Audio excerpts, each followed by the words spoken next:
Hi friends, and welcome to Ren's Cozy Corner. I'm Ren, and today we are going to a Viking market.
Litt så det spesiallaget for barn egentlig, så jeg har liksom alle til å tøyse. Nøkkelharpe, eller en slags nøkkelharpe? Ja, det en moraharpe.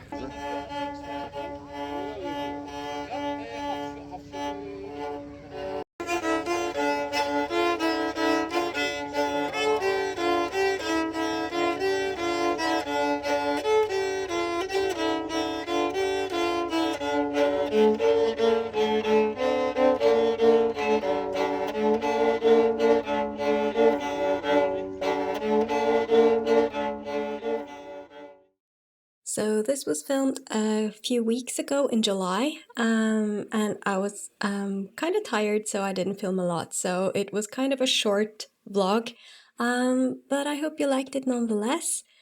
Viking markets are kind of the Scandinavian equivalent of Ren fairs. They are usually held in the larger towns and cities throughout Scandinavia, as far as I know. I haven't been to any outside of Norway myself, but I have been to several around Norway, and it's always a lot of fun. One thing that is kind of different from Ren fairs, as far as I understand, is that in Ren fairs, typically it's kind of more of a fantasy vibe, and not as much focus maybe on historical correctness and stuff like that. While in the Viking markets we have here, it's more like a reenactment thing. So the people who travel around and set up their booths and stuff and actually live at these markets, they are usually concerned with having historically correct clothing and tools and making foods based on what they would have eaten back in the day. So it's kind of a time travel back to the Viking era, and I really like that. I've been going to these markets for the past 10, 15 years, maybe. Not as much in recent years, because I'm kind of stuck in this one town, so I've only been going to the ones we have here in Kristiansand. But back in the day, I used to travel around a bit more and going to more different Viking markets, and it was a lot of fun. And as you could see in the video, I have my own Viking attire that I've made myself. I sewed it myself. Usually there's like an underdress, kind of like this one, but this is more of a fantasy thing. There's like an underdress of linen, and then there's an overdress made of wool, typically. But I was a bit like, wool in the summer. I'm not gonna sweat all day, so I made the overdress also in linen. I have several different sets that I can kind of mix and match, and like a different underdress with a different overdress and such like. So the one you saw, the overdress, the green overdress, is the first one I made actually, so it's kind of special to me. And then typically you adorn yourself with, we have these kinds of, what's it called? Brooches. These brooches that you could see in the video that I had like attached to my straps. They're there to hold the straps in place, and they're typically kind of a status symbol.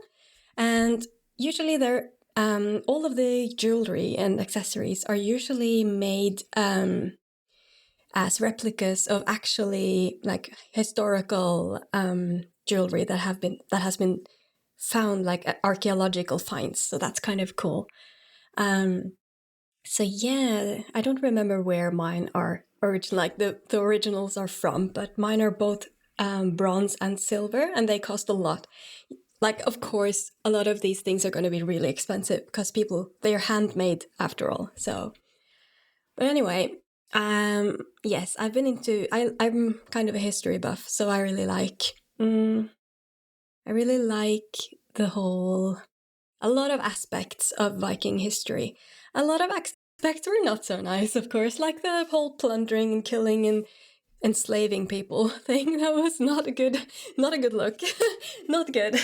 So I'm kind of not glamorizing the whole Viking era, the Viking lifestyle, but I think kind of just the cultural aspects of not all Vikings were actually Vikings, because Vikings were the people who actually went out and raided and plundered. But the people who stayed behind were just normal, farmers and normal people. And I like the whole aesthetic, the fashion and how they built their houses. And I'm just really interested in how people used to live, how people lived in the past, and regardless of where, really. I've always been into, yes, ancient history from around the world. So, and I am, of course, Norwegian, so this is my cultural heritage, and it's kind of cool to kind of dress like my ancestors once did, and kind of to kind of walk in surroundings that might have looked like what my ancestors would have seen. So anyway, that's a little bit of a dive into the Viking reenactment or historical reenactment scene in my town. I hope you liked it. Oh, yes, I forgot to mention, we also have medieval markets in many places in Norway. Not in this town, unfortunately, so I haven't been to one for a long time, but they're in Oslo and other places. And they're kind of more focused on the medieval era and the Middle Ages. And they often have kind of more of a fantasy aspect, more like the rent fairs of other places.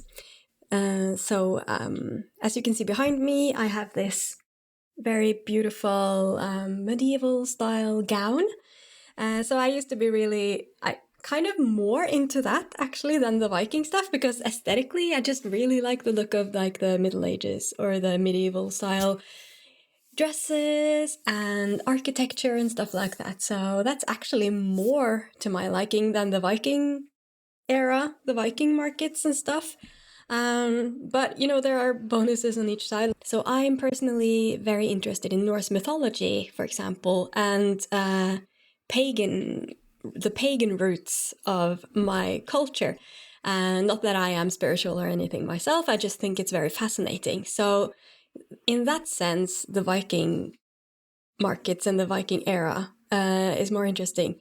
Because of course in the Middle Ages we had like been converted to Christianity, and there was a lot less of that interesting stuff going on. So, but aesthetically, I really like the medieval styles better than the Viking styles. But they all have like their charms, of course.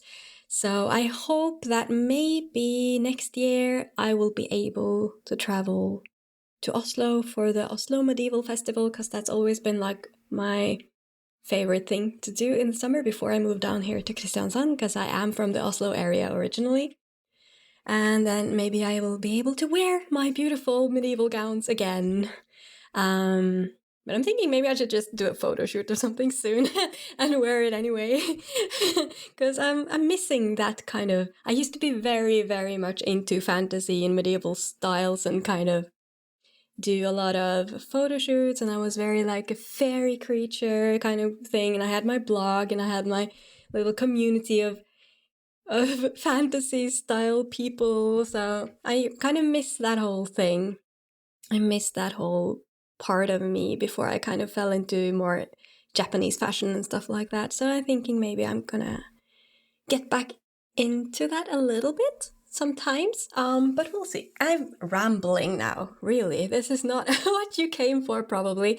Anyway, so I'm sorry for the horrible photo quality. It's a kind of a bad lighting situation day. We have a rainy day, and it's kind of gray and gloomy, and it's very... I'm not wearing my glasses, as you can see, so I'm not... Maybe it's just my eyes, so maybe it's not as blurry as I think it is, but yeah. Anyway, I think I might be getting a new webcam soon, because this is getting really old, and yeah, it's time for an upgrade. So anyway, that's my little video. I hope you enjoyed this little dive into the Viking age with me. And yes, maybe next summer there'll be more. I'll be able to go to more markets and vlog, maybe a bit of a longer vlog. Thank you so much for watching, and if you enjoy this kind of thing, then please leave a like, and I'll see you in the next video. Bye bye!